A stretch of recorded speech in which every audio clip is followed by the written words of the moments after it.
Group together with New Zealand Personal Robotics Group on our 11th of April in Dallas, 12th of April in New Zealand meeting. And today we'll have Murray present on his robot build from New Zealand. So with that, Murray, take it away. Let's see if I can find my way over here. Where's my button? Let's see, present now. Okay. Good morning from New Zealand. It's an hour earlier and a day later. This project actually, if I can find my slides, share my screen. Okay, that's it. Share. Okay, I think, is it working? Not yet. Oh, I think the problem is I'm sharing this screen. There you go. It takes a second. Okay. All right. Now you're presenting, and then for people who can't find it, again, in the top right corner, you'll see the icons with picture of people and 10. So click that, and then scroll down to the one where it says Murray Altheim presenting, and then click that, and then you should be able to see his screen. Okay. Can you guys see this slideshow now? Yeah. Okay. All right. Let me back up a little bit. I started this project, which was never meant to be a club. It was just kind of some exploration. I guess something like around six months ago. And the inspiration for the project was actually, I was starting to play around with Raspberry Pis again. I hadn't played with them for maybe 5 or 6 years. And so I was starting to build this, which was my Raspberry Pi nightlight. And drove my partner nuts because it has a LiDAR sensor, and you could put your hand up. If you're laying in bed, you could put your hand up and the light would come on. And as you moved your hand towards the sensor, it would get brighter. And then if you took your hand away, it would stay on. So that was kind of, and the little potentiometers were for red, green, blue. So it was, you could even control the color by how you moved your hand. So that kind of was what this looked like at night. And my partner was not all that pleased, but anyway, I started looking around at Raspberry Pis, and I saw David Anderson's YouTube video and was kind of captivated by the SR04. It was one of those things where I said, I want to do that. And so I began looking around and doing some exploration of what was available in terms of hardware parts. And I already had a little bit of exposure to Pimoroni's breakout garden, which is these little sensors here. And so I thought, oh, I'll give this a try. And I looked around at different boards and thought it's going to have to be Raspberry Pi, probably a Raspberry Pi 3B+, because the 4 took too much power. So I began putting together a hardware design and made a choice to buy the OSEP tank robot. And this is the first shot of it on our kitchen table as I began to put it together. The tank robot is actually a 2-motor design, and I decided to modify it and make it a bit wider so I could put the motors across from each other. Normally it's just slightly narrower, and so you couldn't do that, but I wanted a 4-motor design. I figured I was going to have to push a bit more than the tank robot probably could handle weight-wise. So there's and by the way, the actual tank robot's really beautifully put together. The anodization does wear off after a bit, but it's kind of fun to play with. So here's the beginning first platform, and actually the chassis here is pretty much what I'm using now. This is laying out I used originally some cutting board and then got some 3mm black Delrin, but this is basically laying out the parts for the what I'm calling the motherboard, which is just the plastic board that holds everything. I began putting together some wiring harnesses using existing Pimoroni and Adafruit stuff. And this is the first prototype without a motor controller, using the tank treads that OSEP provides. David, you might notice that front bumper looks a little bit like your front bumper on the SR04 because I kind of stole most of the ideas. The problem is that as I began let me go back. As I actually loaded this thing up with weight, the first time I tried to use it, the tank treads came off. It just couldn't handle the weight. The OSEP tank is normally just a little lightweight tank, but when you put batteries and everything on it, it just can't handle, the tank treads can't handle it. The other thing about doing anything in New Zealand is that the mail takes a long time to get here. And I had ordered the tank, but the Thunderborg comes from England, and it took a long time to get here. I'm really pleased with these, and I'm actually pretty happy with the company too, because I had a problem with mine. What happened was they also sell something called an Ultraborg, which is their servo and ultrasonic controller.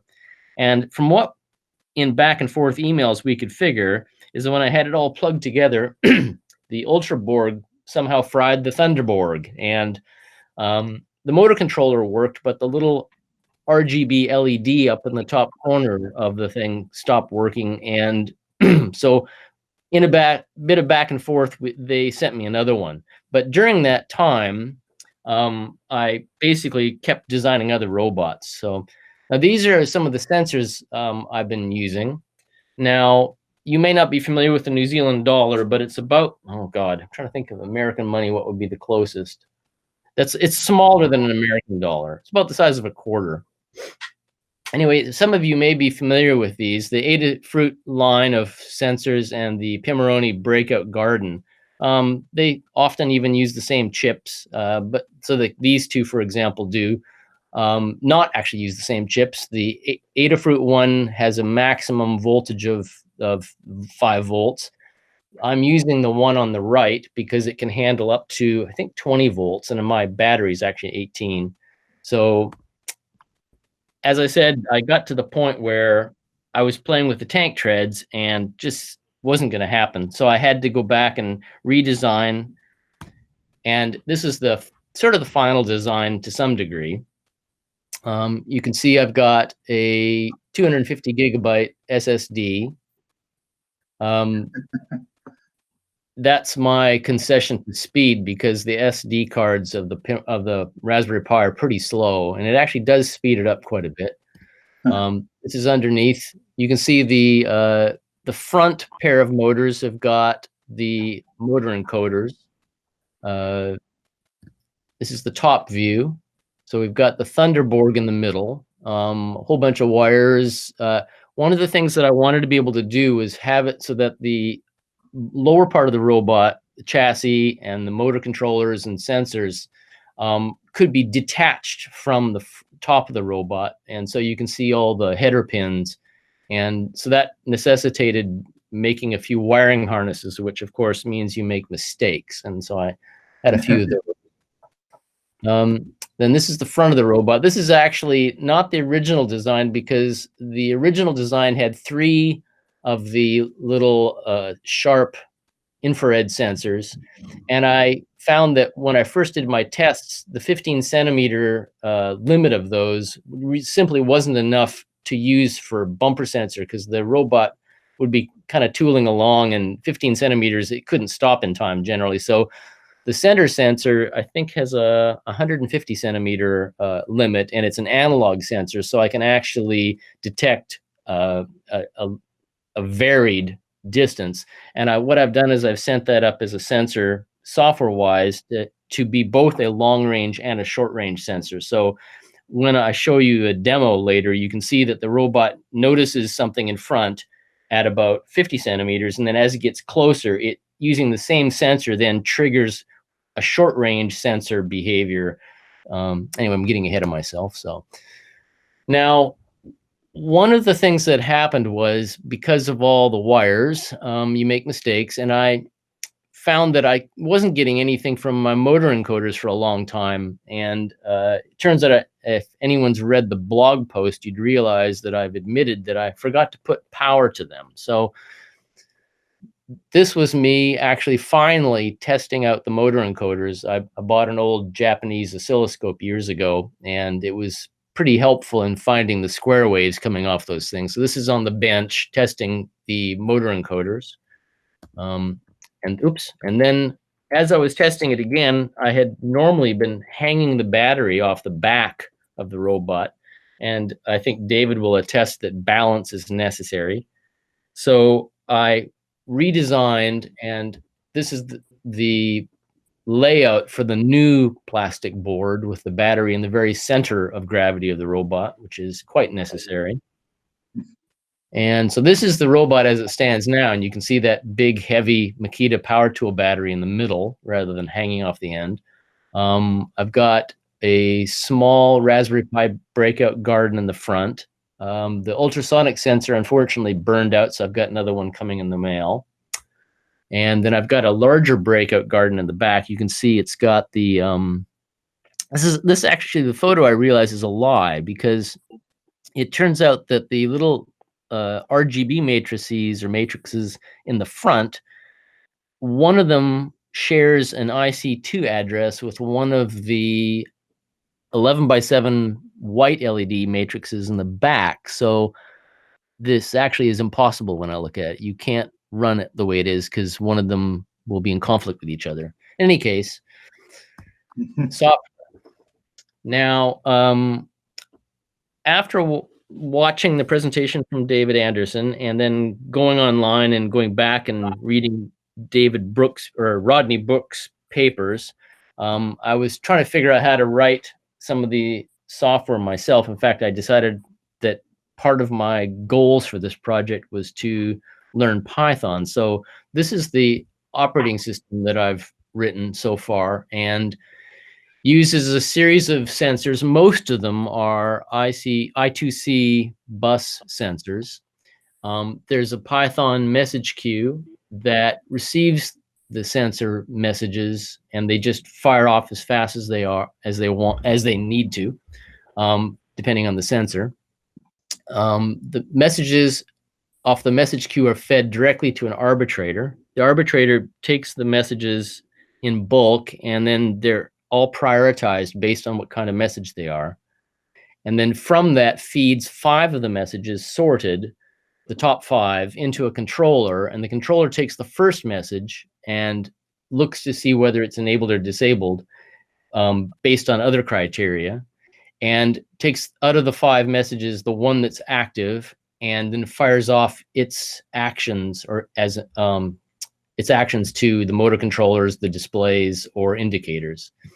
And so, as I said, while I was building the main robot, I was waiting for parts, and I had the parts for another smaller robot. So this robot is the alternate robot. And the idea being is they're both going to use the same operating system. Since they use many of the same sensors, this one's got the little servo on the front with the VL53L1X LiDAR and the same little LED matrix displays.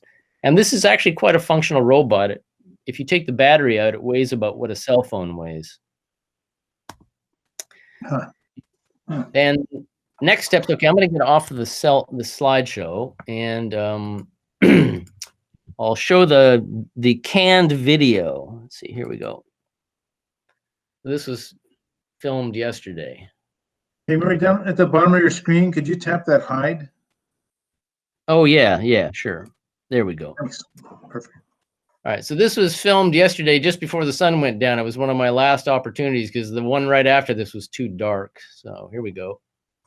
So I should probably say what's going to happen. Basically, this is kind of a canned demo.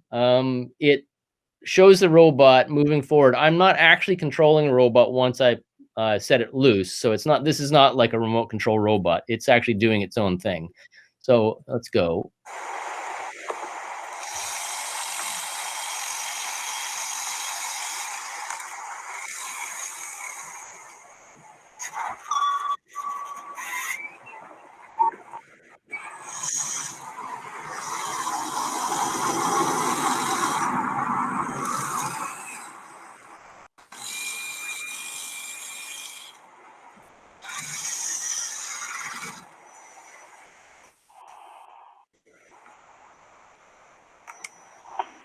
And that's its little celebration dance.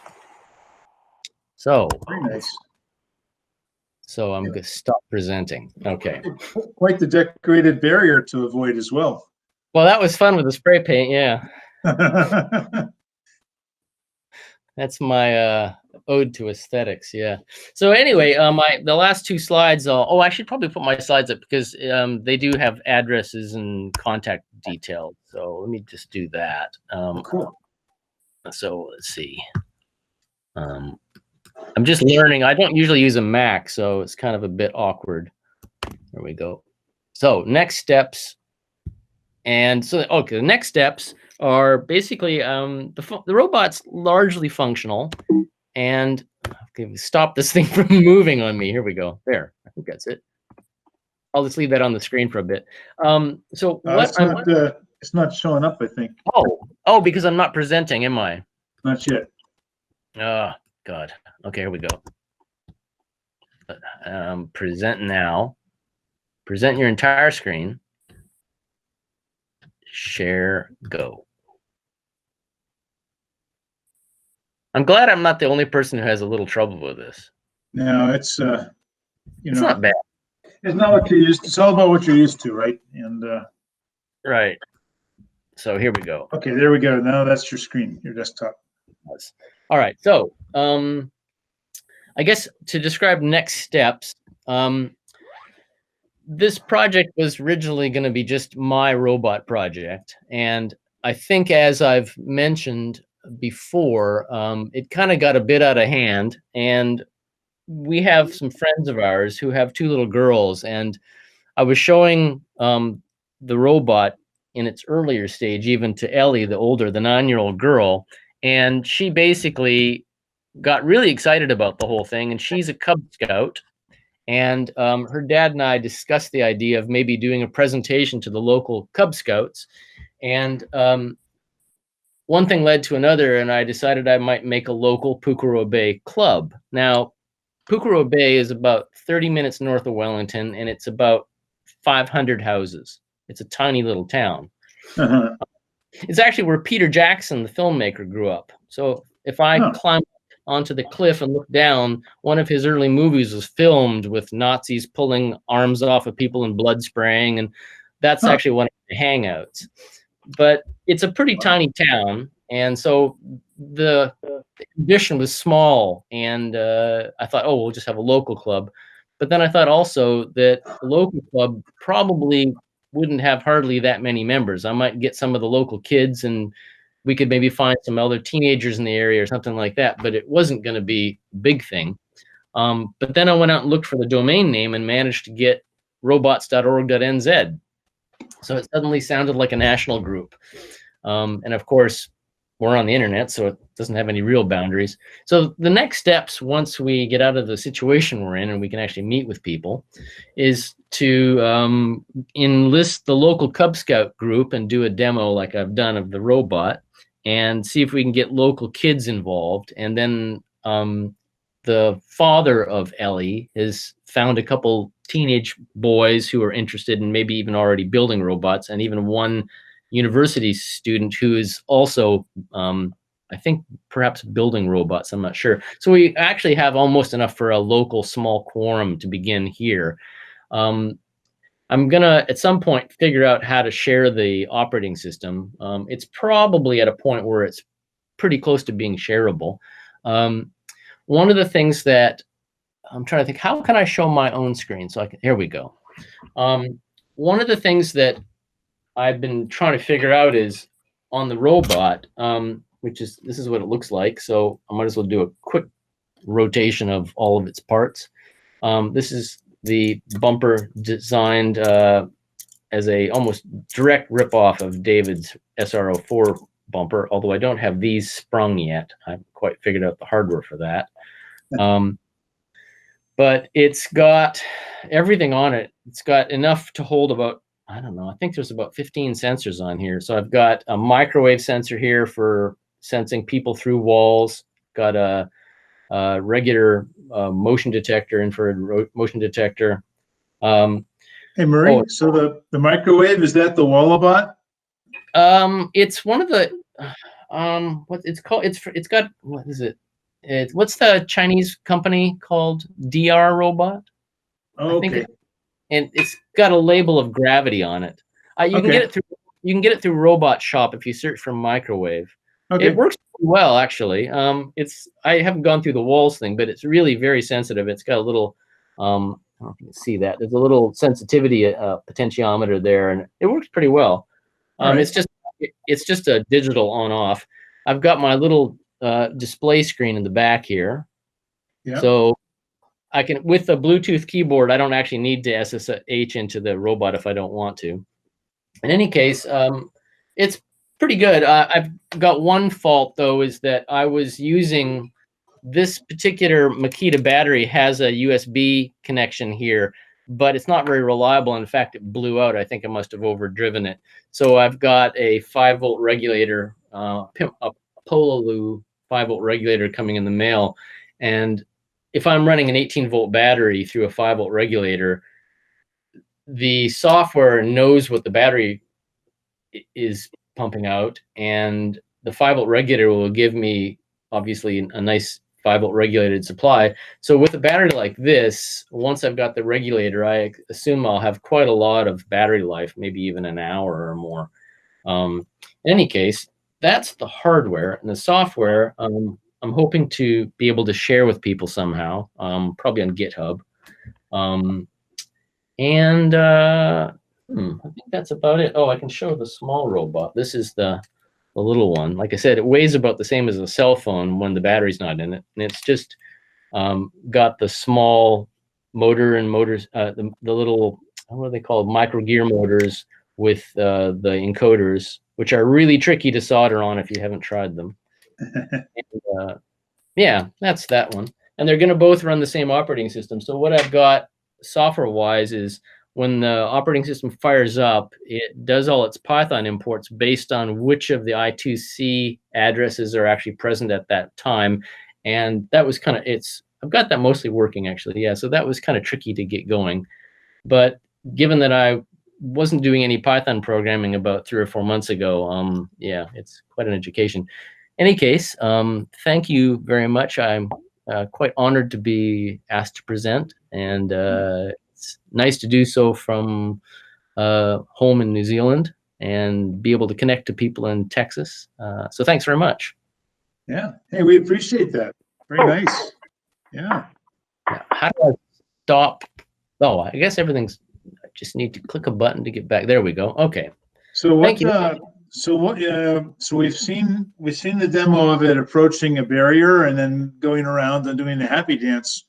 What other kinds of targets or challenges do you have in mind for these now?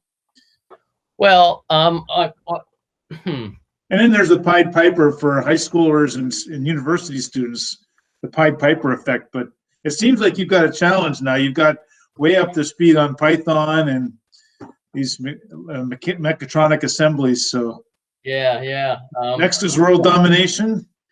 Well, I've got sound. So like one of the things I liked about David's robot is it made beeps and stuff. So this thing's got an MP3 player. So I'm not sure if we can hear it. Can you hear crickets? Yeah. That's coming off the robot. That's usually what I hear after I tell a joke. Yeah. Yeah. So I've got MP3 sounds. So I don't just have to do, square waves and things like that. I can actually make the robot make any kind of noise, barking dogs, whatever. It's just got a little 1 watt amplifier on it. Like I said, I took quite a lot of inspiration from David's robot, but also just from kind of his ideas about robots and that they need to be kind of personable, and if they're going to have them running around your house, and they should be kind of appealing in some way. So I wanted to try to, and also if you think about it, if you read Rodney Brooks' papers about what constitutes a robot, and the whole idea of behaviors, that you get these emergent behaviors out of putting sensors and actuators on a robot platform, that whole concept is quite fascinating to me, because my background is actually in AI, in one subset field of AI called knowledge representation. I didn't finish my PhD, but I did 4 years of research in that. And knowledge representation is kind of in the field of computer-based ontologies. And so there's this really heavy top-down, I mean, I even almost had a job in Austin, Texas for Psychor, which some of you may be familiar with. They built the largest since the 1970s. I actually saw this in 1979 for the first time. Doug Lennett, who is the originator of this project and the CEO of the company, built over many years the largest computer-based ontology in the world. It was completely functional, and I think he's got lots of probably military and commercial applications. The thing can read the web. You can ask it any question in normal English language and it will answer it. It's quite a complicated system.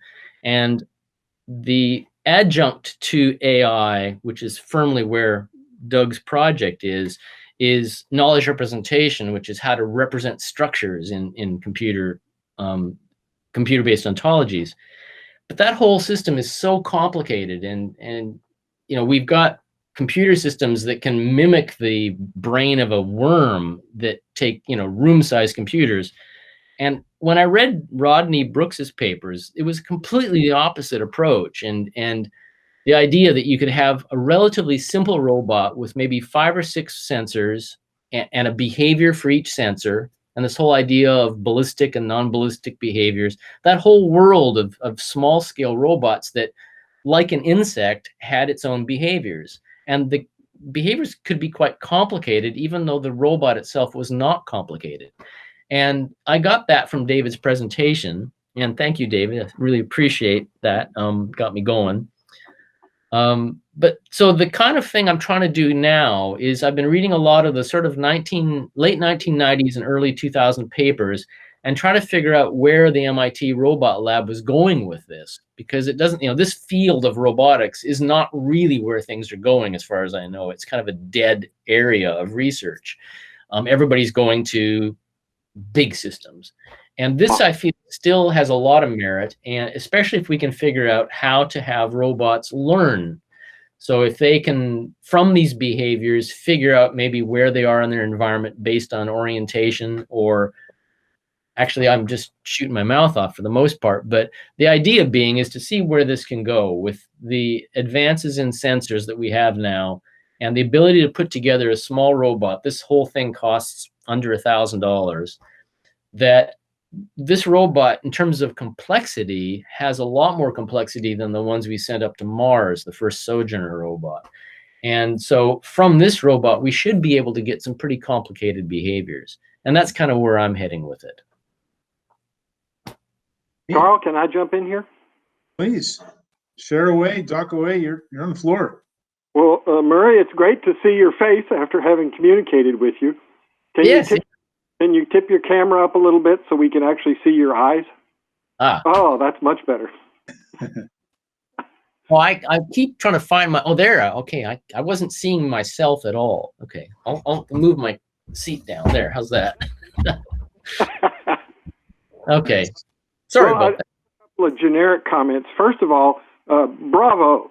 I think everybody here can attest to just constructing a platform and getting it to do anything at all, to roll the wheels and go in a straight line, is a major accomplishment. As a matter of fact, we used to have an award we gave out for beginning robot builders if you could turn yours on. That was that was all that was required. We'd give you a gold stamp. So bravo for all that.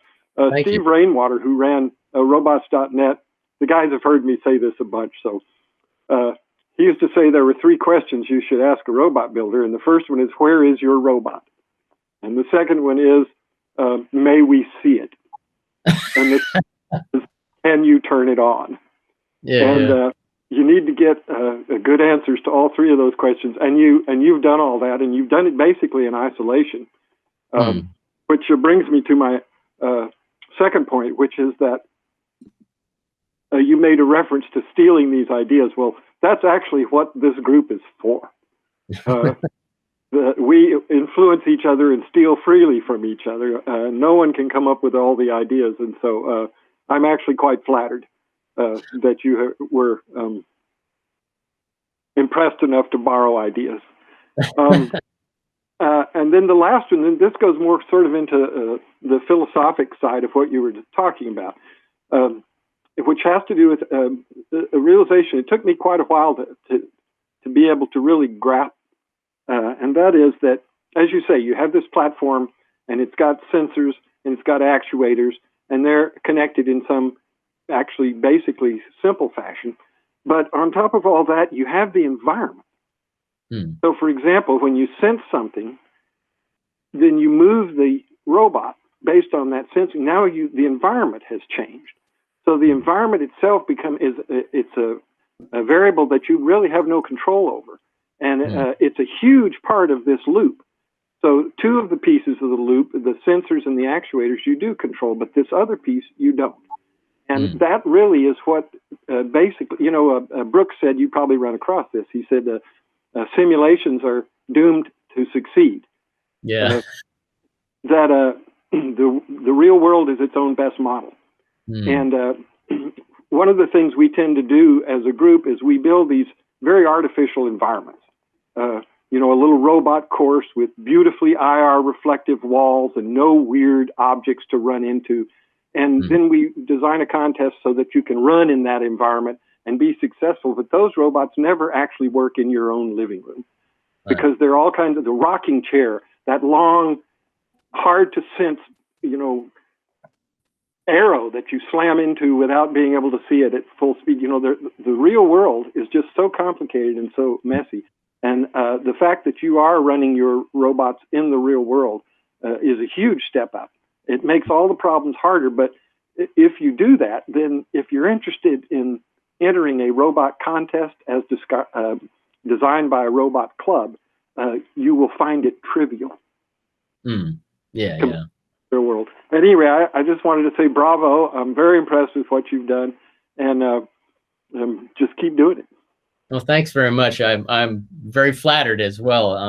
It's a shame we can't actually be all in the same room, but it's nice that we can do it across the internet. I probably wouldn't be traveling up to Texas anyway, but it's a long way away from here. We had a trip to Japan. My partner's Japanese, and we were, at this point, we should be in Japan right now. We had to cancel our flights, of course. So there's a lot of people not going where they want to go. So it's nice to be able to actually see you in the flesh, as it were, even if we can't actually meet. And so I think that the future of being able to do this, like if I can manage to get this club, I mean, I'm gonna pay the dues and join the Dallas group, certainly. But if I can get a group locally, it'd be really nice to be able to share information between both groups, and we can. What my goal here is to try to get local kids, or actually kids anywhere really, to have some resources like a wiki full of information and blogs and videos and things that can get kids interested, or anybody interested in trying out ideas. And this is a $1,000 robot. This is a $250 robot. And I'm trying to come up with a platform for about $150 robot, as you guys, I guess, are doing something similar in the DPRG.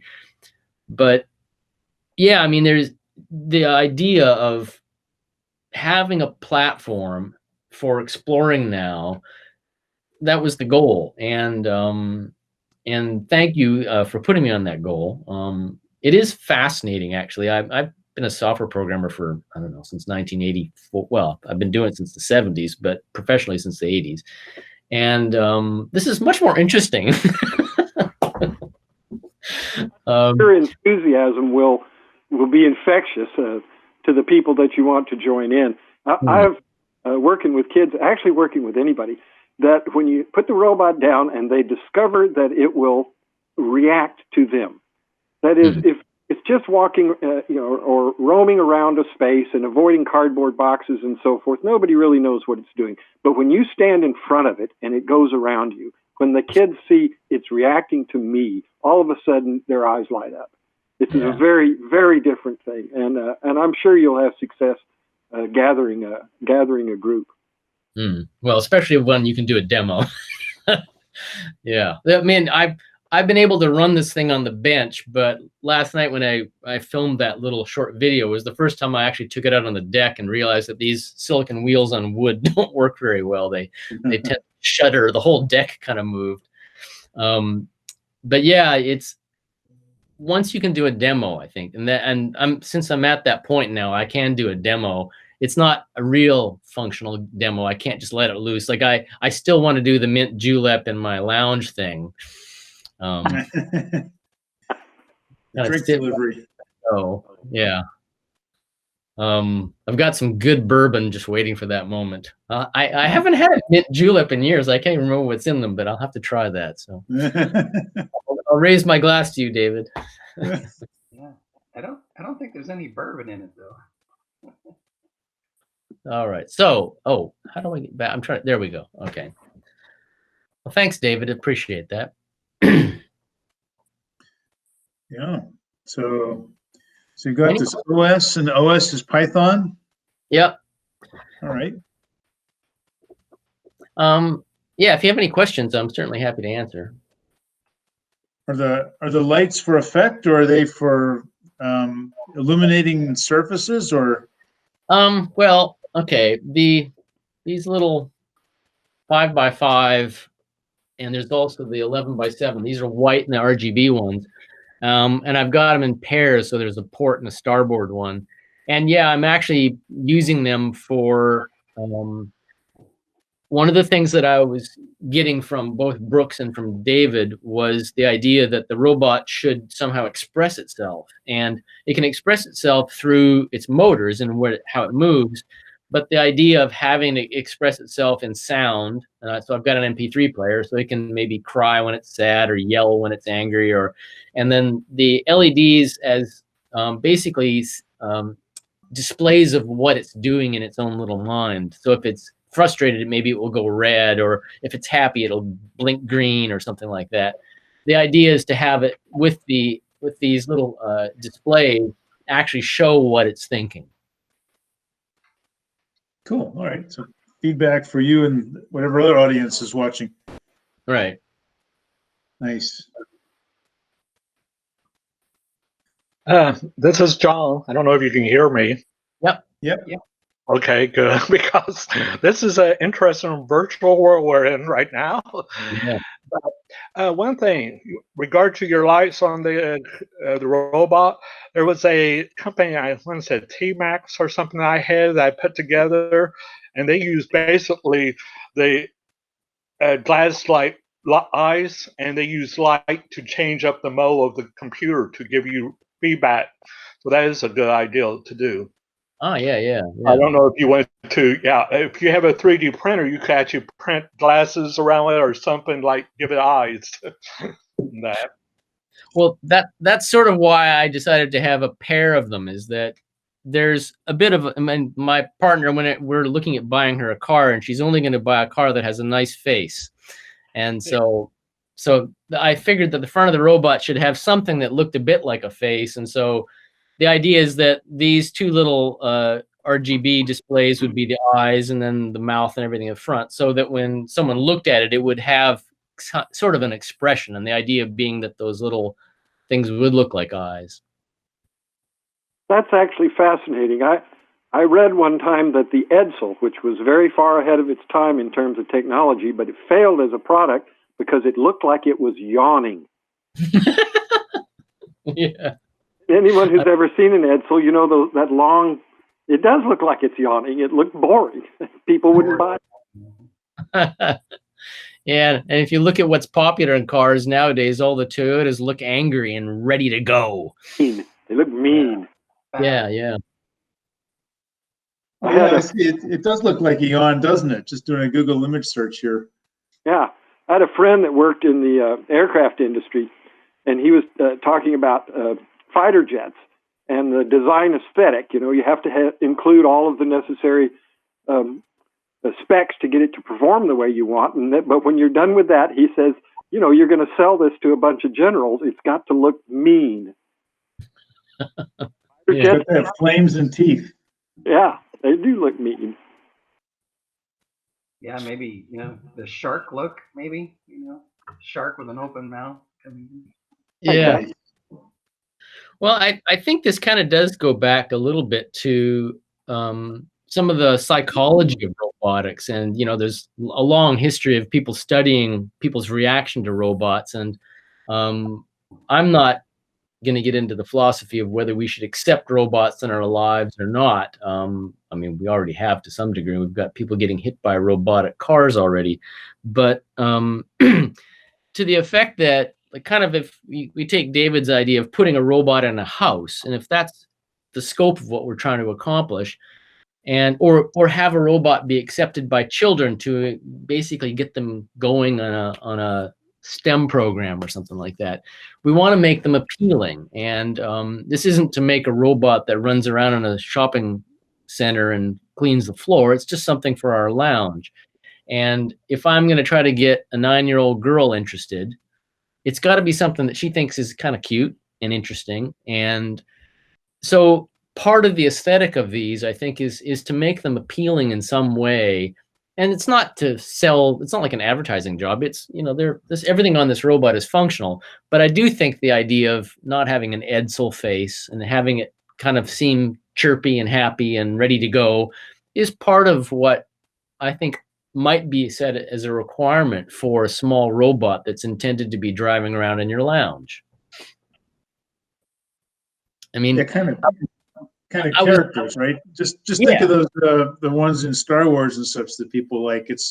They somehow have a kind of a character and a different personality, even if all they do is beep and move around and fall over. Right. Well, I was watching for I have to admit, only a couple days ago watched some of the YouTube videos of sumo competitions between the little robots. And those things are not nice looking. They're mean little buggers. They just look like they want to kill each other, and they've got sharp edges and there's no face on them, and they just ram into each other and push each other out of the ring. And those are not appealing robots. They're not meant to be, but they're totally form and function. But it's nothing that I think, maybe it gets 9-year-old boys who like, you know, video games and destruction interested, like these generals with their fighter jets. But if you're trying to get the less violent public interested, it's got to be something a little bit more appealing, I think. Yeah, I see Ray's vision there. Ideally, they really should be more useful than that. And we were commenting about the robots' designs and looks. One of the things is I've been seeing articles that talk about how they're using the robots as companionship, you know, for elderly people that are homebound. And I think, yeah, nowadays that technology can be used very much for benefit when you can't get out and that, or to do vacuum and mowing of the yard and stuff like that, which I think really is where the shape and design is going to. Effectively, because if you look at the old robots in the 1930s, they were more shaped like people, and now they're becoming more like little circle discs that will mow the vacuum the house and stuff. So I think functionally wise, the smaller is getting better too. The key thing though, they tend to be functional in what they do, sort of here, instead of multi-purpose. I don't know if you had saw that KR01 light robot that the Heath kids had back in the 1990s, roughly. They were more, one arm that went around, and they were sort of round bots-like thing. Yeah. In fact, when I was in Tokyo 2 years ago, there was a robot about the size of a small boy that actually moved around inside of the shopping mall, and people just walked over to it and had a conversation, and it kind of reacted to people, and watching people's reaction to that, because it was humanoid, there was that Uncanny Valley thing. Even though this thing was not remotely, you'd never be fooled, but just the idea that it was human shaped, I think both put some people off and attracted other people. One thing that we saw with that was me. Okay. I don't know, Murray, if you ever saw, but we made a 7-foot robot which we used with demos. It couldn't do much. It could move one arm, it could go up and down, and but it did have the ability to do some audio. And the little kids would, they would see the 7-foot robot and they would cluster around it. And we had it just randomly give about 5 different text pieces. And one of them was, please stand away from the robot. And it just randomly would come up. It wasn't tied to face recognition, even though we had that function. And when a kid happened to be close to the robot and it said, please stand away from the robot, their eyeballs would get the size of big soccer balls. I mean, they were just totally amazed by it.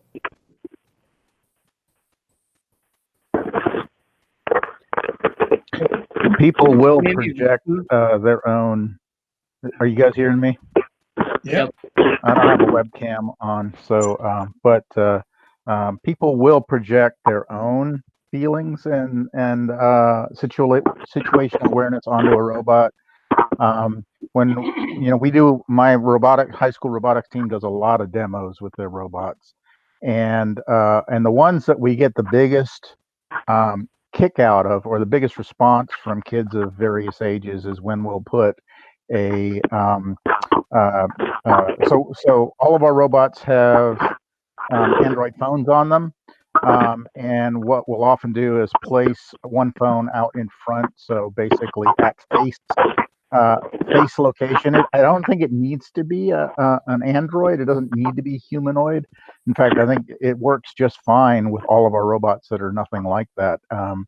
But we will put an Android phone out there running visual face recognition software, where something like the faces are highlighted or whatever, but it's showing what the robot is seeing. So it's basically a selfie cam robot, and the kids just really glom onto that, and they start interacting, and they start believing that whatever they're emoting with their faces, the robot is beginning to understand it, even though it's not. And then putting a simple thing like a little hand up there for kids to high five, and that suggestion, and they start interacting with it right away. So that's my 2 cents on getting kids to interact with bots. Is this Kareem that's speaking? Yeah. Hey, David. Oh, okay. Larry, Kareem has had, in one form or another, a group of kids that he's worked with in robotics for, I don't know, has it been like 15 years? Yeah, something like that. And he has been around that block many times. He might have some useful input for you if you're trying to put together a group like that.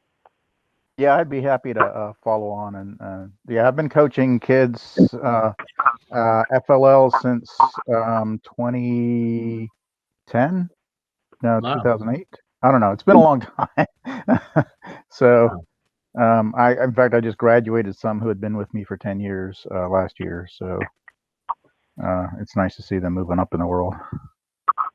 And Kareem told us that it took him a while. Tell me if I'm wrong here. It took him a while to get to the point where he would accept that it wasn't something he was going to do. It was something they were going to do. Their idea, their design. That's right. Yeah. It didn't take me. It did. It took me a while to fully accept it. I'm there to give them advice, some practical feedback, but I love them making mistakes, and I'll often not give them feedback that I know is going to end up in a train wreck, because I know that they're going to learn a whole lot faster and have it much more meaningful by going down that road. So. Right now, I'm coaching 4 robotics teams at the Science and Engineering Magnet High School, and yeah, it was a bit of a train wreck season. But one of the teams was set to go to Worlds, the World competition, and in fact, we would have been going next week. So up there, do you all have like a first for that in New Zealand? Since you're saying there's all towns on that. Sorry, I do y'all have like a first? There's a robotic competition called the FIRST, F-I-R-S-T, started by Dean Kane, I think. Yeah, I'm not aware if we do. There is one company up in Auckland that seems to be a commercial robotic company, but I'm not aware of what's going on in terms of any competitions. No. I can tell you that it does exist in New Zealand because New Zealand comes to the Houston World Championship. Ah, cool. I think that one's pretty expensive to get in the door. Isn't that correct? It is. It's not. It's not a trivial kind of thing. There's two different levels. One is supposed to, like the one that I do is called First Tech Challenge, and it's intentionally meant to be more approachable. There's another one called First Robotics Competition.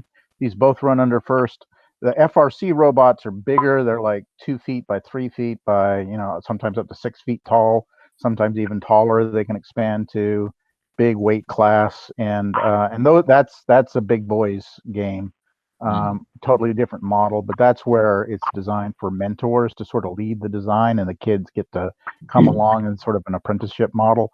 Whereas FTC is more around the kids over a longer season doing the work themselves and exploring it. And so the budget's a lot lower, but it's still pricey compared to sort of what a lot of us would prefer in terms of a robotics hobby. I think my teams spend about $2,000 to $4,000 on a robot over a season. Kareem, are those where you have to buy a kit of parts and only use the parts that they give you in the kit? Is that how that works? It's a little more complicated than that.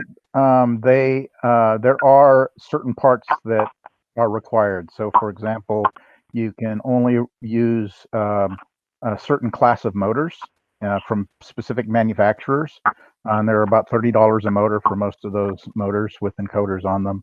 And I think the ostensible reason is to create a power budget that's not dangerous.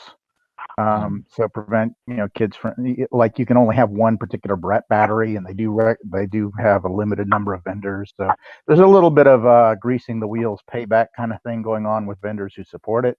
But they've opened it up a lot more, and there are a lot of different things you can do. The control system is something that is pretty limited. So like for FTC, you have to buy there's a company here in Dallas that actually makes the control system called Rev Robotics. And that's going to be that's the only legal one for next year is going to be Rev Robotics controllers. They're a Dallas-based company, right? Yeah. From a DPRG member, previous DPRG member, Greg Nigel. Yeah. But the main thing with this all, why I brought that up was it could give you ideas of how to develop a robot and how to incorporate. So you might want to look into that. Yeah, thank you. Type of tests and programs that they have. Yeah, we're not into it mostly for competition, I would say, well, I mean, some of our kids are really drawn to the competition. The competition itself does offer sort of an organizing framework around it. So even if you're not motivated even if you're motivated on sort of the underlying fundamentals and just sort of exploring the space, the competition provides a useful framework around the season that seems to help us make more progress. Hey, Kareem. Yeah. Would you say the plastic fasteners, is that more Vex now than Legos? It's both. So we have a sumo robotics competition that DPRG has sponsored for years now, and it was based on taking the mini sumo model and applying it to the kinds of kits that, and now we're talking about middle school and below, that robotics clubs are using. And the two predominant platforms, at least in this area, are the Lego EV3 platform and the Mindstorms. I mean, and the what did you just call them?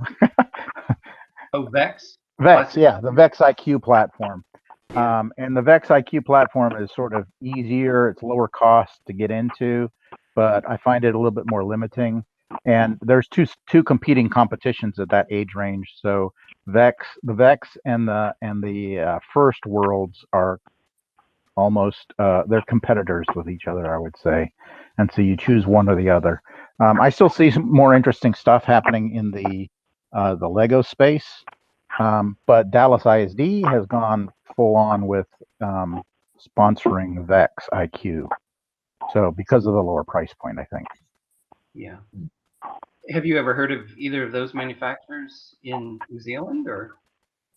Well, everything in New Zealand is imported, and unfortunately our dollar is very low, so everything's kind of expensive here. Oh, okay. And Lego is pricey. There's no doubt about it. Yeah, yeah.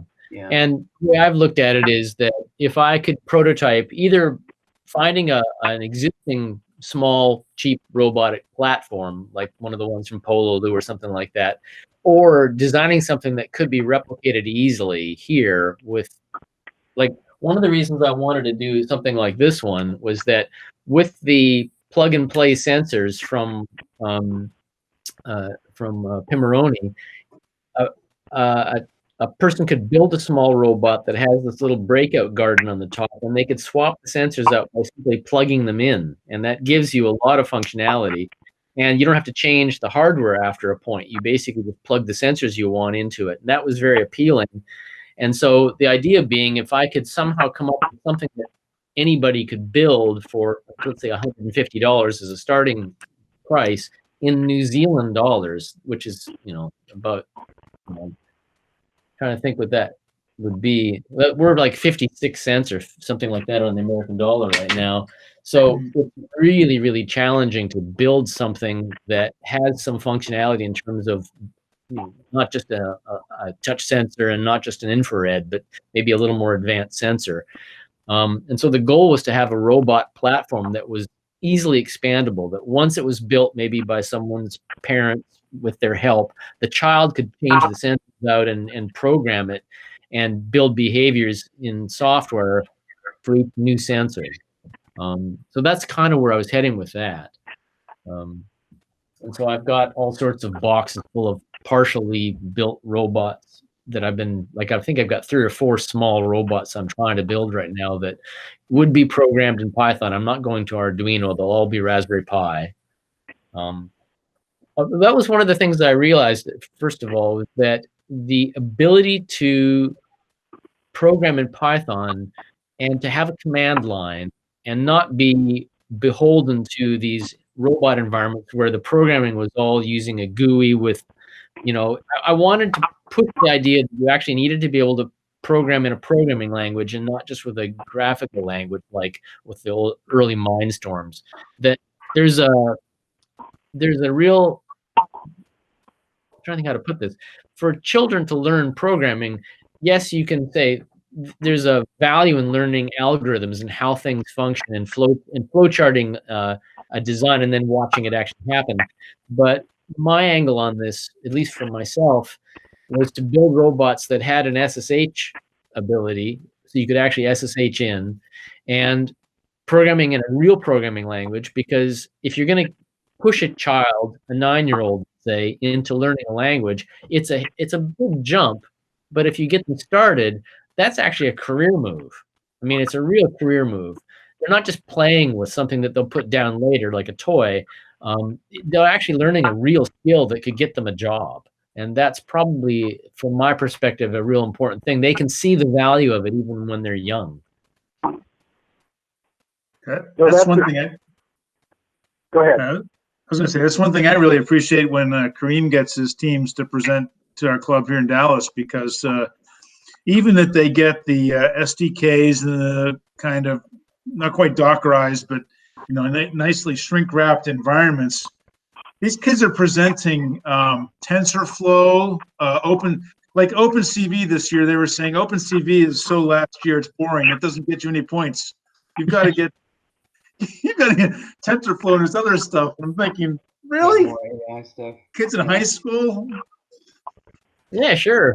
So, but yeah, it's just like you say, right? You get them enough of the painful stuff out of the way that they can do something with it, and they start twiddling knobs and switches, and it's really, and then they're presenting to grizzled group like this, and we're just dropping our jaws. This is a conversation that we've had over the years many times, because there's sort of a dichotomy in terms of what a robot club is for. What are you supposed to do? And I like to compare it to other hobbies. So there's sort of like one vector that pulls you in one direction that says what we're supposed to do is attract people at the most a rudimentary beginning level and give them a very cheap way to get in and to get them started. And there's another vector that pulls the other way that says, well, what you really want to do is you want to encourage the technology of robotics. We want to expand the technology of robotics. There was a time, for example, in the aviation industry where a guy, a couple of bicycle makers in their garage could actually make a significant contribution. And I think that we're at that place in robotics, where the big universities and the people with lots of money don't necessarily have an advantage over a guy working in his garage. And so there's this other vector that says, if you start down that road and you compare it to other hobbies, let's say guys who ride dirt bikes or sailplanes or something, those guys spend tens of thousands of dollars on their hobby. So the idea that we have to do it on the cheap in order to make it widely available sort of goes down the toilet real quickly. So there, as I say, there's these two competing interests, and part of what we end up doing, and Carl, you correct me if I'm wrong here, is we say, well, those guys will take care of themselves.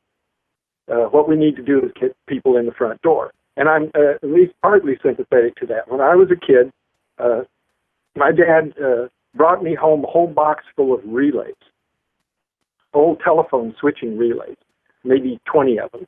And I got to play around, those in a battery.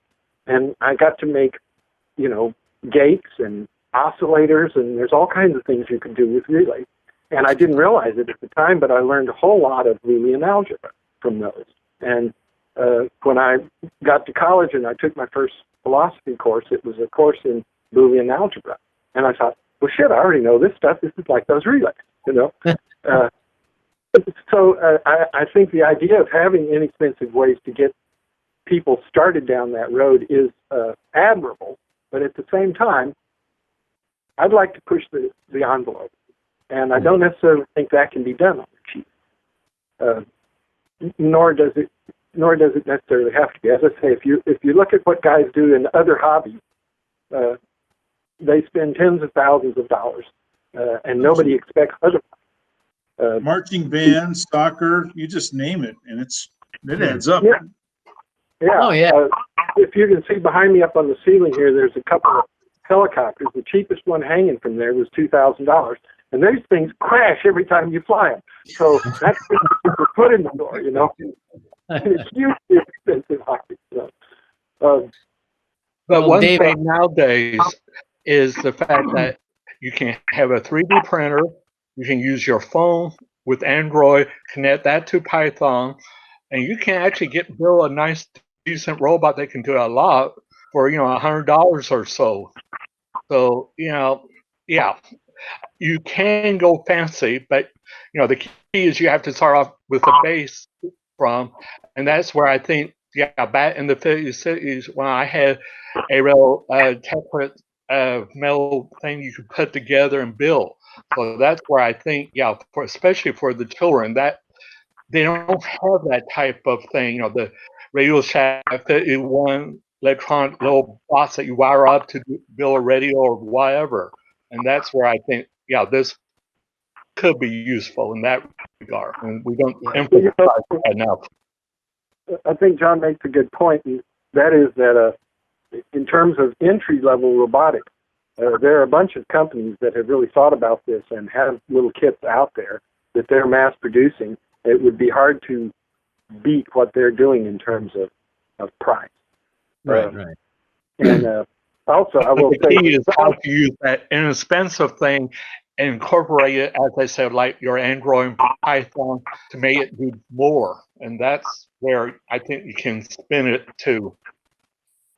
Well, the way my other hobby, artist and an expert at 3D printing, so what might seem trivial to him might be hard for the rest of us. My other hobby is music, and I've got tens of thousands of dollars of equipment for that, and so I totally understand and agree with David that if you've got a salary and you've got a hobby and you've got years to spend money, you can accumulate quite a lot of equipment. I've got some nice guitars and things.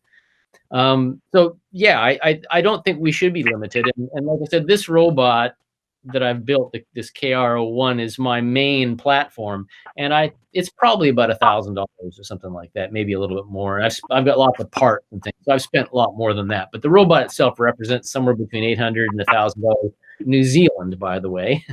But that platform is for me.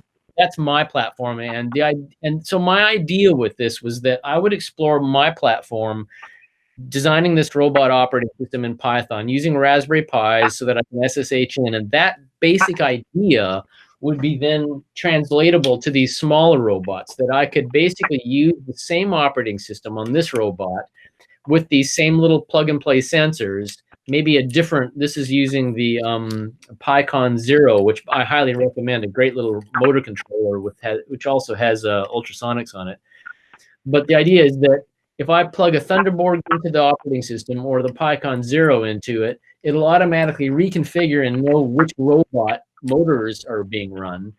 And once I've got that built, this robot, if it's $150 or $200, becomes an entry-level platform that's highly modifiable. And yes, I agree, I could get a cheaper platform, but it wouldn't be Raspberry Pi and it wouldn't have Python necessarily. And the idea being that I can transplant my hardware and software onto different people's experiments. So if someone comes along and says, I want to build a robot, they could start with my operating system and begin programming and changing it, but they've got a starting place that gives them Python, SSH, Raspberry Pi, Linux, sensors, hardware. There's a whole little world there of technology that is entirely expandable into many other robots, and also gives each person who uses that set of tools a whole bunch of new skills. It's not something like a Lego robotics or something where it's a canned system. It's actually, learning how to program on a Linux operating system in Python, being able to SSH in and understand hardware is obviously not trivial. But a high school student could easily take that on and take this robot into a whole lot of different territory. I think that's well said. Very well said. Yeah, it's quite the nice little kit, even down to the sourcing, right? Because sometimes just knowing where to go find the parts is its own challenge. Yeah, so yeah. Having all shrink wrap like that's very, very cool.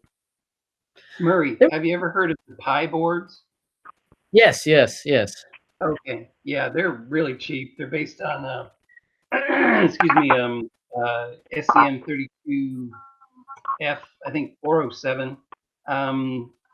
I just looked up on Banggood. I've gotten them for less than that. They have them for $13 right now. Wow. But that would at least give you Python. It doesn't, it's not Linux or an operating system or that kind of stuff. Less expensive than a Raspberry Pi. Yeah, but I feel like Raspberry Pi being Linux and having the ability to get a child or a teenager into a Linux operating system gives them real experience with something like I think some of you may be familiar with this. Is a little single board JavaScript computer with Wi-Fi. And I bought this with the idea I might try to build a robot around it, because obviously JavaScript as a language also is marketable as a skill, but there's a lot of limitations in something like this. And I just felt like I'm trying to get back to some of the things David was saying about it. It kind of reminds me of the idea of once you've pushed someone into and they've got an investment, they've spent maybe a few hundred of their dollars, and it's a lot of money for a child to come up with, and or anybody really. I would hope that investment is something that continues to build, and it doesn't just put them down into a cul-de-sac of some technology that isn't really going to help them learn other things.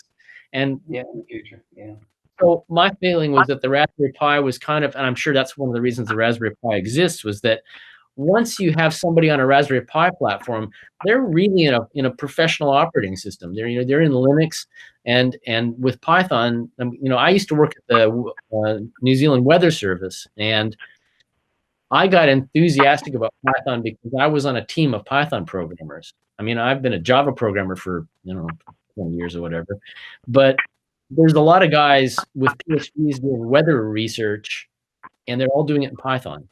I mean, and having now some experience with Python, I love it. It's actually a great language. And if you're going to get geeky about languages, it's you could go down all sorts of roads, but Python, in terms of functionality, speed, ease of use, ease of learning, I'm a huge convert to it now. I think it's a great language for people to learn as maybe their first language. And mine was Basic +2 or something like that. But Python's a good first language for someone, and it's also actually a marketable skill. Yeah. That's a good point. Yeah, the Raspberry Pi itself, if you learn to program that, there are all kinds of real life. I mean, people will pay you. Yeah. We use them at work, scattered around on these seismic networks to monitor things. So if you know how to write Python code on a Raspberry Pi and read sensors, we got a job for you. So there are lots. You know what I mean? There are lots and lots of people who, even if what they started was running a little robot around their room, they've learned everything they need to actually have a job. So is that personal experience, Dave, or what? Well, about, 5 years ago, I got my first Raspberry Pi and I took it to work and I showed it to them. And, these guys, this all comes down from the big military-industrial complex, and they all have ideas about how things could be done, and your little hobby is cute, But then these articles started showing up in, like, the Journal of Seismographic Research and so forth, with guys saying, oh, well, we can go out and we can do all this monitoring on the cheap with this little box with a battery and a solar cell. And all of a sudden, everybody was interested. So. Always glad to see those boys catching up with the rest of us, Say that again? Good to see the military-industrial complex catching up with the local hobby roboticists. Oh, that's good. Yeah. There was a Raspberry Pi conspiracy. They were going to get in no matter what. Right? Yeah. Carl, how long can we do this? Well, I mean, it's open as long as we'd like to go. We've a good presentation, nice long chat. Now, if someone else would like to put some stuff up on the screen and present, that'd be fine. Or if we want to keep talking, that's fine. Before we switch gears a little, I want to ask them, hey, you thought of ever combine the Python with your phone, Android phone, to get feedback to it? Are you asking me, John? Yes. Well, no, I haven't to answer the question. I mean, one of the things I'm trying to think of the name of it. I was just watching a video. There's these little round, very cute robots that are being advertised by influencers on the YouTube videos. And they're a little tiny robot that's run from a phone. And certainly having a phone app that could control the robot would be fine. I didn't demo it, but there's actually I've got a YAML configuration file from my robot operating system, and it reads that YAML file, and there's a flag, and if it's true, it'll actually fire up a little Flask web server. And I don't know if you care, I'll post something about it at some point, but basically I've got a little robot controller that runs on a Flask web page, and so you can push buttons on a web page. So it would be trivial to move that over to a cell phone, and then you could on a cell phone by just clicking on buttons. But all you need to do, and there's no. I was going to say on Thingiverse there was a couple of different designs, and one of them has a little servo like 4, and they use the cell phone as sort of as an interface, and it's a relatively cheap way to integrate things. So in fact, in one of our contests we had where you have a robot that goes out to hunt down this flat, and one person used a phone and basically a 4-wheel drive toy with the phone on it as sort of the interface and that. And he built the whole thing for like, well, in USA dollars, under $100. Because he already had the phone. He had to go buy the little toy truck for like $30. So that's why I was saying that, that's one of the things you might look into. Yeah. Thanks. Let's see. You have a phone on your robot, don't you? Say that again? Do you have a phone on your robot? Me? Yes. No. Nope. Who is it that does? Somebody was using. Used to be a club member. I can't think of his name now. Any of you guys remember who did? He left as I was coming in, but he did the outdoor Magellan contest using an Android app, since he knew Android Studio and the like. Yeah, and using the phone camera, and then I think it talked through the USB port to a controller that read sensors. Right. Yeah. He went to it. Well, it was in Java actually, but yeah, in his case. But you could do that in Python that too. That's why I was saying that you can interface. Hey, Murray, I'm a fan of the OSEP. This is kind of the MakeBlock, I think, was. Yep. They agreed on the same hardware basically. It's I want to say 16 millimeter hole spacing. Yep. And you can get beams and other pieces. There's a local he's like an electronics junkyard place, Tanner Electronics, and there was a company called Radio Shack that sold MakeBlock. They kind of stuck their label on it, and when Radio Shack went under, Tanner's bought all the surplus stuff. So I'm a real big fan of it. I have to commend you on your choice. The other is pretty good. But this was one of the donkey car robots, Raspberry Pi on it, motors. Nice. These motors don't have encoders on them, but you didn't need that for the donkey car. Anyway, Raspberry Pi and a little motor driver on top. That's very mine. Yeah. And we have another competition, two competitions, 6-can and can soccer, where we actually have like a little 7-foot by 10-foot soccer field, and we have to grab cans and put them into our goal before either against time by ourselves in the soccer field or against another robot. And so one of the things you can do is 3D print a servo-driven can grabber. And I don't know, your beer cans are much bigger than ours. I don't think this would work, would it? No, we have the same size beer cans. Oh, you do? Oh, I thought they were or something. Oh no, it's What's that? You're thinking of Foster's. Foster's, yeah. Oh, that's Australian. Don't talk to us about Australians. Oh, okay. Well, I thought somebody might drink Foster's or something. But anyway, yeah. So these are Chinese motors that happen to fit the little, I don't know what you call it, motor adapter plate. It all works very well, and there was enough room in between the two to stick the claw. And so there's, what are your wheels? What are the wheels on that? Oh, those are Polulu wheels. They're I think it's polyurethane. I think. It's just a kind of let's see, what would they be? They used to call them razor scooters, and it's about 100 millimeters in diameter, and it's fairly lightweight. It's similar to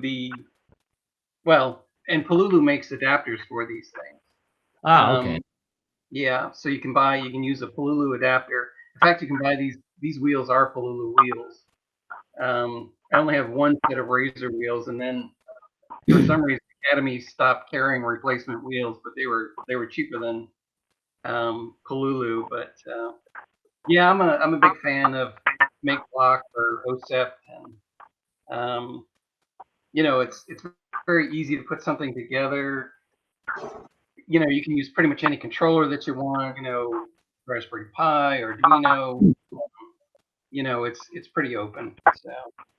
And the nice thing is, once you've done it, it's pretty solid too. I mean, I've got when I was on the last call last week, I said that my robot weighed 5 kilograms, but no, it's 5 pounds.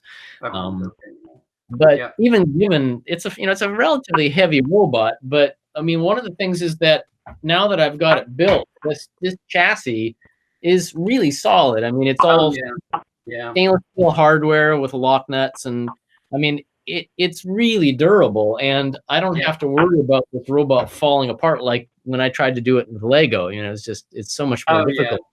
Yeah, I really got into this stuff. I think I bought up a lot of Tanner's stock, but it didn't seem like anybody else in the club. Maybe John bought some of it, but you know, it seems like most things that, you know, I get really excited about it, and everybody else is like, you know. So I like it. So you know. There is an art form to building with Lego. There's actually a whole engineering art form, and just before Legos get trashed too much, this one is 15 years old and is holding up just fine. Yeah. But there is a certain way you have to design with them to make them really rigid, and it can be done. So I just throw in my 2 cents. Oh no, I don't disagree, David. I think about, when I was still living in California, I had a go at building a Lego robot, and you're right. There's certain ways of using the Technic plugs and stuff like that to get a solid armature to hold everything, but it's tricky. The tragedy of Legos is that when you build something, then if you want to build something else, you have to take apart what you've already built. That's the sadness of Legos. So unless you keep buying more and more Lego parts, after a while. I wanted to segue to a different topic, if anybody is, and it was based on your observations about the bumper, your bumper. And I don't know if you can see this here. Let me switch to me for a second. Here is the RCAT robot, kind of hard to see. And the front bumper you can see here is curved, but it's basically the same thing as yours. It's mounted in the middle, and you have basically a left or a right. And I don't know if you can see, there is a spring-loaded pin in the middle there. Yep. That the two are supported on, which, as you'll discover, when you run into something square dead on, you have to be able to sense that. Okay. Well, the point there being that really what it's designed to do is give you a left or a right signal. Right. It's hard to figure out what to do with a central signal. If you hit on the left, you turn right. If you hit on the right, you turn left. What do you do if you hit in the center? It's not so obvious. So even if you hit very close to the center, it would be better to know that it was left or right rather than that it was a center detection. Okay, so I want to expand that idea to all the sensors. And basically, the idea is that the iterated towards is that pretty much all the sensors I do are in pairs. So you have, for example, you can see the sonar there. And you see that they're actually pointed off a little bit to the left and the right. There's some IR sensors down here under the front bumper. I don't know if you can see those. There's one, and there's another one. Yep. And here's some IR distance sensors that are mounted over the wheels that look out toward the wall. So you have pairs of pairs. Yeah, everything. So that's enough of that. At work recently, they bought a drone so we could do some remote telemetry things, and it's really a slick little robot. Since we're all in quarantine and we can't go to work, I brought it home, just in case. But and it's got this Hasselblad camera. I mean, it's an amazing piece of technology. But it also has infrared sensors in pairs, and you literally can't fly it into a wall. If you try, it'll come up short. It won't allow you to hit an obstacle. So this idea of seeing things in pairs, and for a while I tried to say, well, if I have especially an expensive sensor, I'll put it on a servo or something so I can scan back and forth, and therefore I don't need two of them. The problem that I run into is the question you have to ask is, if I'm looking away, if I'm looking left and I'm not looking right, when do I make that decision? When is it okay not to look that way? And it turns out that you can't know that in advance. So it's actually better and often cheaper to have two sensors that are looking left and right, rather than a single sensor that has to decide when to look left and right. Now, that's not really how we do it.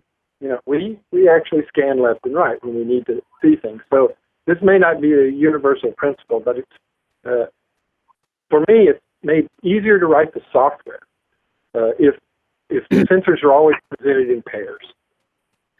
And as I was looking at your design, and you said you initially had two other infrared sensors. Am I right about that? Did I understand that correctly? Yeah. Actually, I'm fully in agreement with you. The robot itself is a center analog infrared, and then two angled left and right, and then I've also got a left and a right on the sides as well. These are digital. I'm going to replace these with analog so I get distance.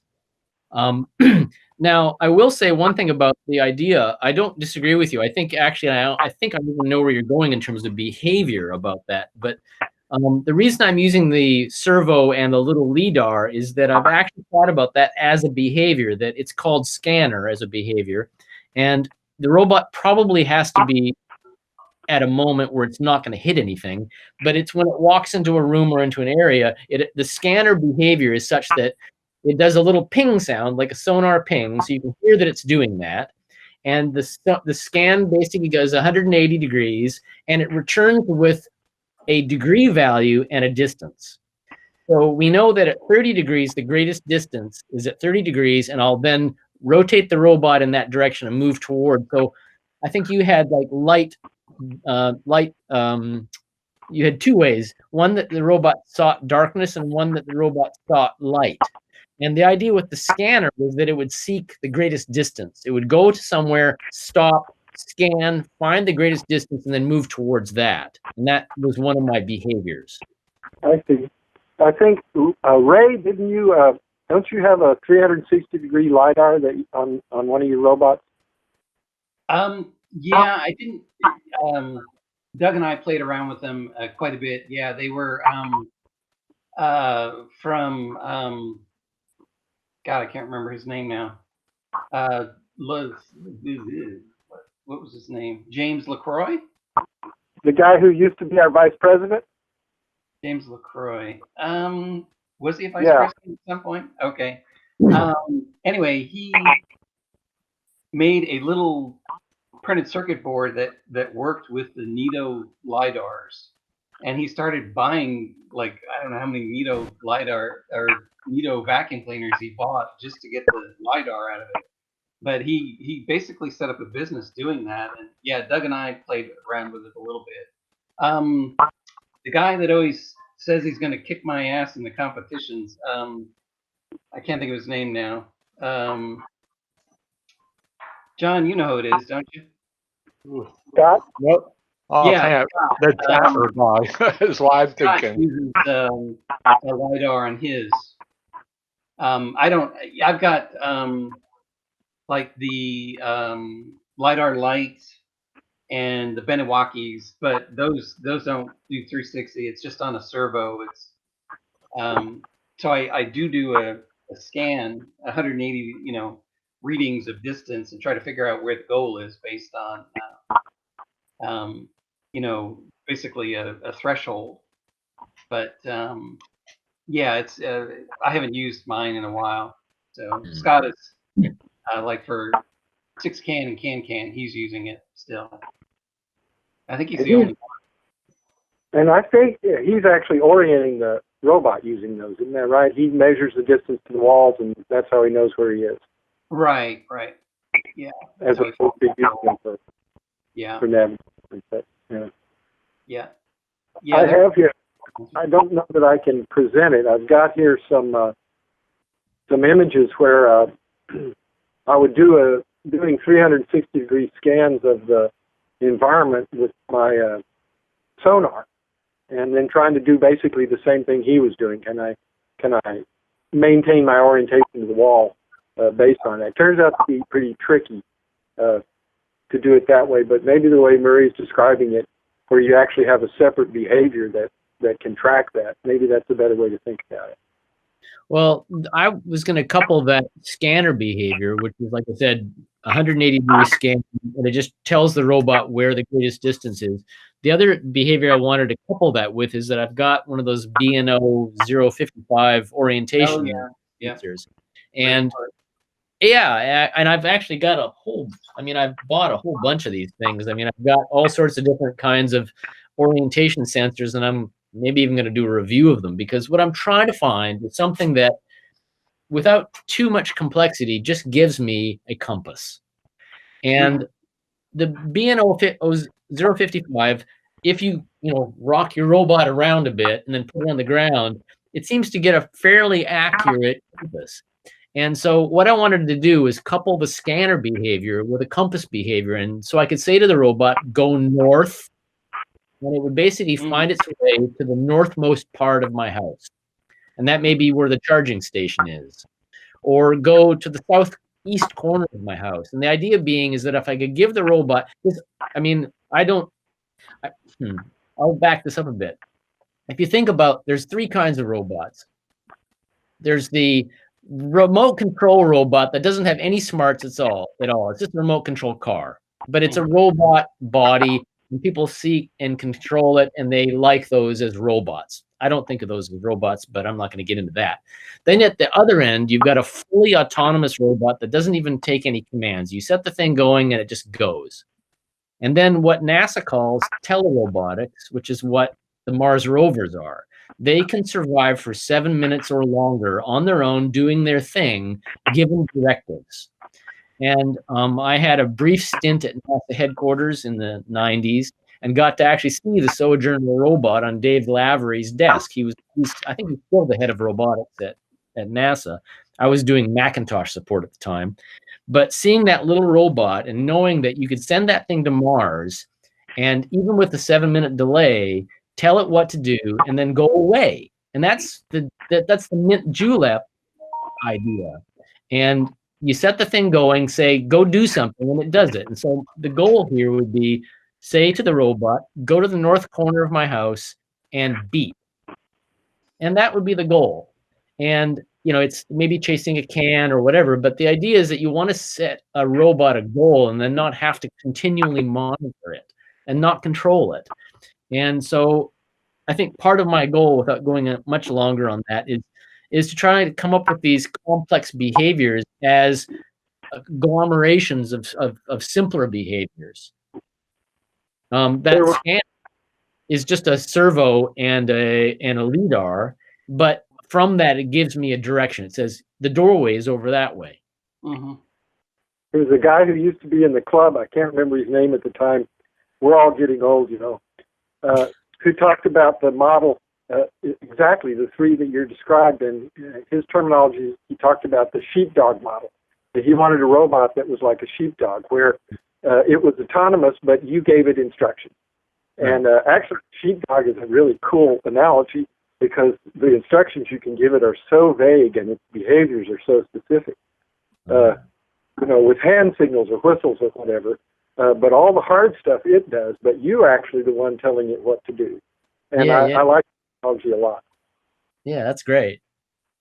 That's kind of my goal, having a little robotic sheepdog. Yeah. Thank you for that. I think, in fact, I've got all these MP3 sounds, and one of them is actually barking. Both Scott and I did use the B&O 0555 with like a LiDAR light, which I think, I want to say the LiDAR lights were good for 40 meters. So they're about $140 now, but you could get a pretty good distance out of it. And so he, as far as I know, Scott is still using the BNO055 on his platform with, I think it's actually an RPI LiDAR is the brand that he uses. But yeah, so that's maybe if we could get a hold of Scott at a YouTube talk and see how he combines that. He is doing. I'm not certain if you consider it SLAM, but he does use the goal. I have a board. I think it's 6 inches tall, around the sides in the front and back, except for the goal openings. And he, he's scanning off those boards to try to figure out where his platform is and where he needs to move to. But he also uses the compass to rotate around, because we have to do a lot of 180-degree turns. Well, up to 180 degrees, I guess. Well, I don't know. It's sometimes more, but depending on where the platform ends up, to grab a can, say, it might have to turn around quite a bit more to find where the goal is. And he was pretty certain he was using the BNO055 for kind of like rotational information. He was also using odometry too. So yeah, that does sound pretty synergistic. Well, do you talk to that device, the R2C, or do you talk to it serially? The BNO055? Yeah. I think it's I2C. I don't remember. I haven't. Yeah, the one I've got. See.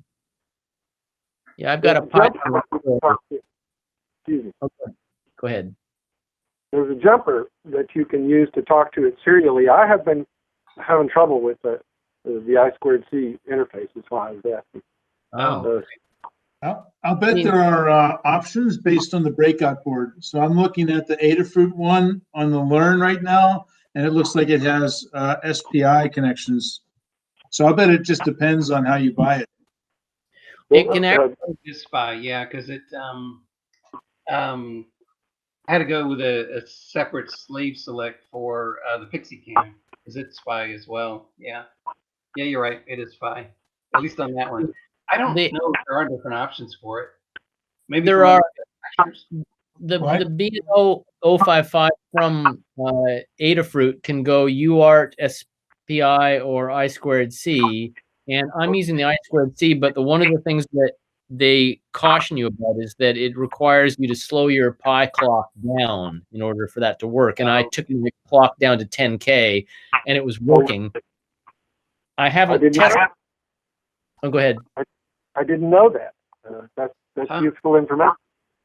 Well, you can in your boot config, that's a config.txt or whatever it is, you can set the speed of your bus. I set it down to 10K and it worked. I've actually set I redid my OS, my Linux OS, Raspbian OS, and forgot to set the speed down. And I haven't actually tested this, but when it was working, the one thing that was nice about it is that there's this black box calibration where you pick your robot up and rotate it around.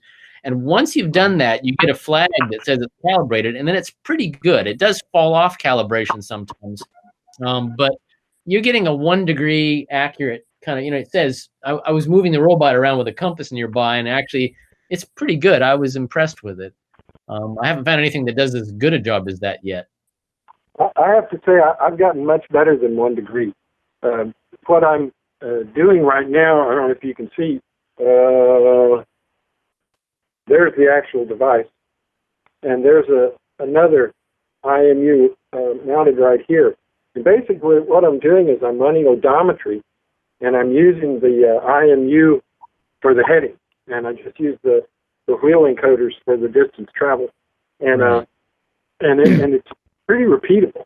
I've actually been impressed. I think that's what Scott was doing also when he was running the can. That's why I was curious about it. Is Doug still here? Doug went away because I think he's done something similar. The biggest drift I've seen I'm back. The biggest drift I see seems to be with temperature. Over time, when I run the thing in my office, I get the best readings when it's 74 degrees Fahrenheit in my office. Warmer than that or colder than that, it seems to drift around. Wow. But I mean, I can run the thing for half an hour and return within 2 or 3 inches of the starting point, just dependently over and over again. Wow. Well, I'm still at that. That's one of my big goals, is to get that kind of odometry. It's fun. Yeah. Well, yeah, I know SAP has come out with all kinds of improvements to like their MEMS sensors. I don't know if the BNO055 has been like upgraded with them. I know Adafruit's, announced that, they have like much better gyros now. Be nice to see that incorporated back into the BNO055. Take the latest and greatest and update the thing. There certainly are problems with the BNO because even after it's been calibrated, it does tend to fall off calibration. I'm not sure why, but like I've had it calibrated and it seems to be quite accurately giving me a heading, and then all of a sudden the flag will go back to 0 and it's no longer calibrated. And I found on some of the forums and people talking about how that seems to be just endemic to the device itself. Yeah, I know when we were using the Compass, we meet at a place called the Makerspace, and it had concrete floors with rebar in it, and it seems like you could, the thing became a rebar detector. So some of us went to just using a gyro, and the drift on the gyro, if I remember correctly, was quite a bit more than the magnetometer.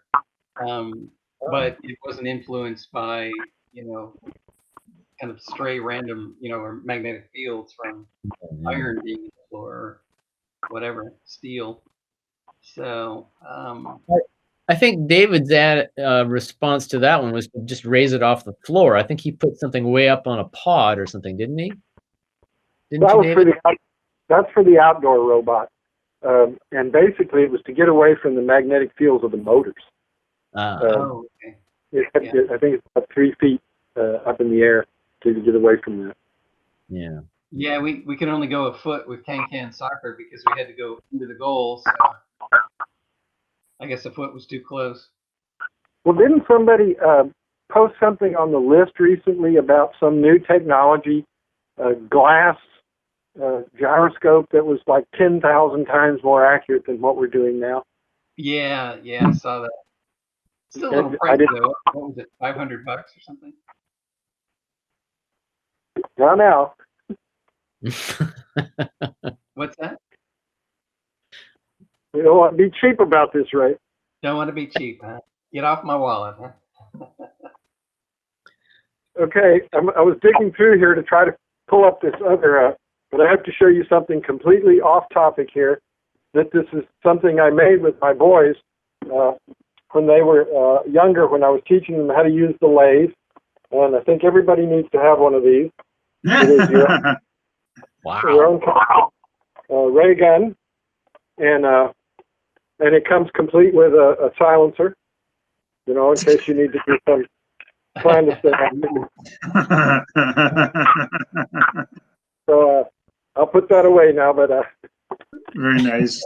This is what happens when you meet from your garage. Yeah. That's all right. That might come in handy when people come scrounging for your toilet paper. That's right. It's one of those things I've been nervous about flying with. Oh yeah, you should. No doubt. Yeah, especially these days. No, honestly, it's really a ray gun. Yeah. Totally safe. All right. Well, so where are we, guys? It's been about 2 hours, and well, I mean, we can keep going if everyone likes. But what do we think? Are there other topics we should try and cover on today, or no? just keep chatting away? I got a data usage warning from T-Mobile here. I guess I'm doing too much of this. Oh boy. And also, probably need to use the restroom. I'm thinking it's about time. I'm getting a battery dead on my phone message since I'm using that for my audio. So I'll probably disappear here shortly. All righty. Well, sounds like it's probably about time to peel away then. Yeah. So if there's nothing else, then why don't we say a very nice chat and thank you very much. Thanks again, Murray. Thank you. And hang on for a little bit. If we can return the favor when you get some of the folks in your area online or want to round up, just say the word and we'll scrounge up somebody to present something for you. Great. Thanks very much. Totally open invitation. Yes, I definitely enjoyed the presentation. That was good. Oh, Thank yeah, you. Murray, I was gonna say, have you seen any of the spoofs on the Boston Dynamic robots? No. No. Oh, you should look them up. You talk about unfriendly robots. They abuse the heck out of one of them, and he actually takes a stick and a gun away from two of them and basically turns on them. It's hilarious. Right, let's see if we can find those links and send them along to Murray afterwards. Let's do it. Okay. They're definitely worth watching for sure. They are funny. Of course, they are spoofs, but yeah, they're good. Okay. All right. Great to meet you. Yeah. All right. Yes. Likewise. Good luck.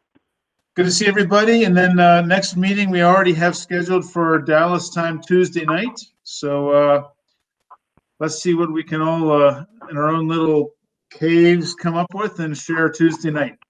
Okay, sounds great.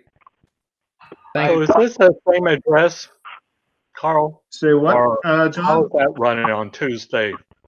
What? Because now I actually have internet. I'm not using the phone. Yeah, I was worried about that. So good.